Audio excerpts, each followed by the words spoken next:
یہ یقین جانیے کیبل نے، انٹرنیٹ نے، موبائل نے اور بری محفلوں نے، برے یاروں نے نوجوانوں کو بگاڑ کے رکھ دیا ہے۔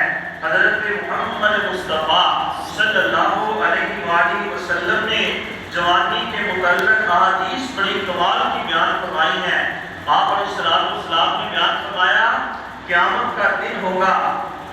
یہ آج کی گفتگو جو ہمارے بزرگ ہیں اپنے بچوں کو ضرور سنائیں، اور جو بچے ہیں اپنے دوستوں کو سنائیں کہ نوجوانی کی عمر کتنی اہم ترین عمر ہے۔ اس عمر میں لوگ کہتے ہیں نمازیں پڑھی لیں گے بڑے ہو کے، مسجد میں چلے جائیں گے بڑے ہو کے، یعنی اس طرح کے ڈائلاگ، اس طرح کے جملے نوجوان کستے ہیں اور اس طرح کی گفتگو کرتے ہیں۔ حضرت محمد مصطفیٰ صلی اللہ علیہ وآلہ وسلم نے بیان فرمایا قیامت کا دن ہوگا، قیامت والے دن اللہ کی بارگاہ میں عدالت اور اللہ کی بارگاہ میں ساری خلقت جمع ہوگی۔ اللہ پاک ایک بندے کو کھڑے کریں گے اور حدیث کے الفاظ ہیں لا تزول قدمہ، بندہ اپنا قدم نہیں ہلا سکتا جب تک 5 سوالوں کا جواب نہ دے دے۔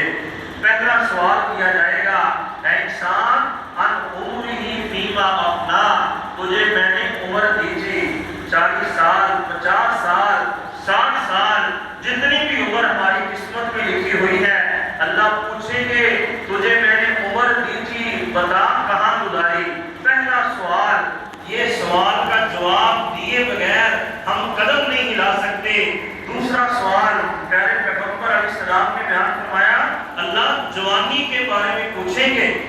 ذرا غور کریں حدیث کے اوپر، عمر میں جوانی بھی آتی ہے۔ جب عمر کا سوال کریں گے اللہ پاک تو اس عمر میں جوانی بھی آتی ہے، لیکن پروردگار نے عمر کا سوال الگ کرنا اور جوانی کا سوال الگ کرنا ہے، کیونکہ اس عمر میں لوگوں کو ہر چیز کا پتہ چل جاتا ہے، اچھے برے کی تمیز کا انسان کو احساس ہوتا ہے۔ تو جوانی کے بارے میں پیارے پیغمبر علیہ السلام نے بیان فرمایا اللہ پوچھیں گے، بتانا پڑے گا کہ کن کن کاموں میں جوانی گزاری ہے۔ اور تیسرا سوال اللہ پاک کہیں گے اے انسان مال کہاں سے کمایا، کہاں سے تو نے مال کمایا؟ اللہ کو تو ہر چیز کا پتہ ہے، اللہ پاک بندے سے کہلوانا چاہتے ہیں، بتانا پڑے گا یا آج اکاؤنٹ میں پیسے کہاں کہاں سے آئے ہوئے ہیں، اللہ کو پتہ ہے، اللہ نے کل پوچھنا ہے، جواب دینا پڑے گا۔ اور پھر اللہ کے پیارے پیغمبر علیہ السلام نے بیان فرمایا چوتھا سوال اللہ کریں گے بتا مال خرچ کہاں کیا، کیا پیسہ کما کے اپنے اکاؤنٹ میں رکھا رہا یا اس پہ تو نے دوسروں کو بھی پیسے دیے ہیں، بتانا پڑے گا۔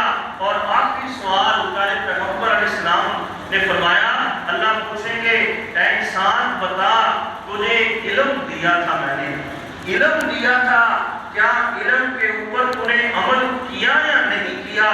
آج یقین جانیے کون سا بندہ ہے جس کو اچھے برے کا نہیں پتا، جس کو غلط اور صحیح کا نہیں پتا؟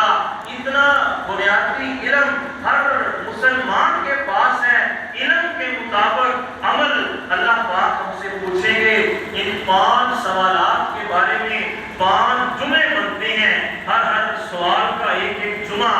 تو ہماری اس حدیث میں ہمارے عنوان کے تحت ایک ٹکڑا کہ اللہ پاک جوانی کے بارے میں پوچھیں گے، ہمیں بتانا پڑے گا۔ اس لیے نوجوانوں کو اپنی جوانی کی قدر کرنی چاہیے، نوجوانوں کو اپنی جوانی کی اہمیت سمجھنی چاہیے کہ اللہ پاک نے ہمیں جو عمر دی ہے یہ ایک بڑی قیمتی عمر ہے۔ یقین جانیے پیغمبروں کا شیوا ہے نوجوانی کی عمر میں بندگی کرنا۔ کہتے ہیں بڑھاپے میں تو ہر بندہ اللہ اللہ کرتا ہے، مزہ تب ہے کہ جوانی میں بندہ اللہ اللہ کرے اور اللہ اللہ کر کے جوانی کی عمر میں اللہ پاک کو راضی کرے۔ اسی لیے نوجوانوں کی اصلاح اور نوجوانوں کی ذمہ داریاں اور نوجوان بے راہ روی اختیار کیوں کی ہوئی ہے، اس کو بیان کرنے کے لیے 10 کے قریب پوائنٹ ہم نے تیار کیے ہیں۔ اس کے علاوہ بے شمار پوائنٹ اور بھی بیان کیے جا سکتے ہیں.